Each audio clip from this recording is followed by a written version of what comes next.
ঘরে রয়েছে বিশেষভাবে সক্ষম অটিস্টিক চাইল্ড, তাকে সুদূর মালদায় ফেলে রেখে শিক্ষকতা করতে আসতে হয় কলকাতায়। বহুদিন ধরেই চলছে লড়াই, কিন্তু এবার ভ্যাকেন্সিও পাওয়া গিয়েছে বাড়ির কাছের স্কুলে। বহুবার দফতরে আবেদন করেও মেলেনি ট্রান্সফারের সুরাহা। সন্তানকে সঠিকভাবে মানুষ করতে সন্তানের কাছাকাছি থাকার তাগিদে ট্রান্সফারে কমাতেও রাজি বেতন, শুধু চান ট্রান্সফারটুকু। বৃহস্পতিবার এমনই একটি মামলায় মানবিক নির্দেশ বিচারপতি অমৃতা সিনহার। এই শিক্ষিকার ট্রান্সফার সংক্রান্ত সুরাহা যতদিন না হচ্ছে ততদিন মালদার ওই স্কুলের ভ্যাকেন্সিতে কোনো নিয়োগ করা যাবে না, মানবিক নির্দেশ বিচারপতি সিনহার। ঘরে রয়েছে অটিস্টিক বাচ্চা, এদিকে কলকাতায় পড়ে রয়েছেন মা।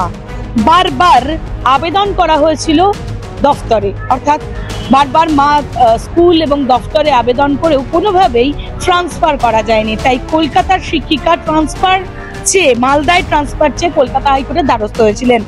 আজ বিচারপতি অমৃতা সিনহা নির্দেশ দিয়েছেন মালদার ওই স্কুলে, যে স্কুলে তিনি ট্রান্সফার চাইছেন সেই স্কুলে যেহেতু এই মুহূর্তে ভ্যাকেন্সি হয়েছে, তাই ওই ভ্যাকেন্সিকে এই মুহূর্তে নিয়োগ করা যাবে না।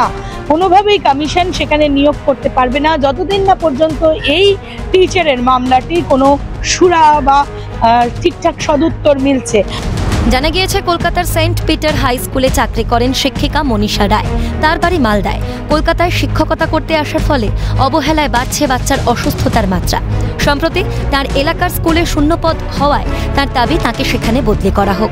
প্রয়োজনে তিনি তার পদের অবনতিতেও রাজি। তিনি যদিও কলকাতায় পোস্টেড, কলকাতার একটি মাইনরিটি ইনস্টিটিউশনে, কিন্তু তিনি চাইছেন ট্রান্সফার মালদার একটি ইনস্টিটিউশনে। এখন তিনি যদি এই ট্রান্সফারটি না পান তাহলে কিন্তু তার যে সন্তান সে প্রতিপালনে প্রতিবন্ধকতা তৈরি হবে। সেই ক্ষেত্রে তিনি হয়তোবা যদি ট্রান্সফারটি না পান তাকে জবই ছাড়তে হবে। বাচ্চার মা চাইছেন ইভেন যে কোনো পোস্টে, যদি লয়ার পোস্টে, কারণ সে হায়ার পোস্টে আছে, পিজি স্কেলের টিচার, অনেক বেশি টাকা বেতন পায়, তিনি ইভেন বেতনটাকেও তিনি ছেড়ে দিতে রাজি আছেন, স্বল্প বেতনেও কাজ করতে রাজি আছেন। এবং আজকে মহামান্য বিচারপতি, কারণ যেহেতু পোস্টটা ক্রিয়েট হয়েছে এবং অ্যাডভার্টাইজমেন্ট হয়েছে, সেই জন্য বলেছে যাতে ওই পোস্টটা না ফিল আপ করে পরবর্তীতে শুনানির জন্য 4 তারিখে রেখেছে। এই অটিস্টিক চাইল্ডের মা যাতে ট্রান্সফার পায় সেজন্য। বিচারপতির নির্দেশ, এখনই মালদার ওই স্কুলে শূন্যপদ পূরণ করা চলবে না।